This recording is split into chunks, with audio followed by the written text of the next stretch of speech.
കുടിക്കില്ലടാ. എന്നാ താനാ വീടെടുത്ത് കട്ടപ്പനയിൽ കൊണ്ടുപോയിക്കോളോ. എനിക്കെന്റെ ഷെയർ തന്നാ മതി. ഇന്നടാ നിന്റെ ഷെയർ പിടിച്ചോ. എടാ പിണ്ടി, എടാ എന്നെ പിടിച്ചടാ. പിണ്ടി, എടാ പട്ടി, എടാ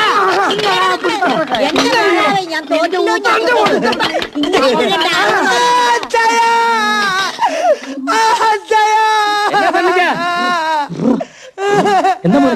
എന്ത് പറ്റി? അന്ന് പാത്രത്തോണ്ടിരിക്കെ. എന്താ ഇത്? മര്യാദക്കല്ലെങ്കിൽ എല്ലാവർക്കും ഇറങ്ങി പോവാം.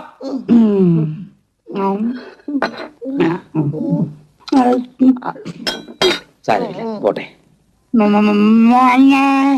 ഓരെ പറ്റി. അയ്യോ, അങ്ങനെയൊന്നും വിളിക്കരുത് കേട്ടോ.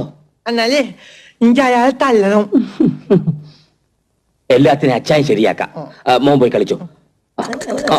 പൊയ്ക്കോ പൊയ്ക്കോ. ഉണ്ടാവും.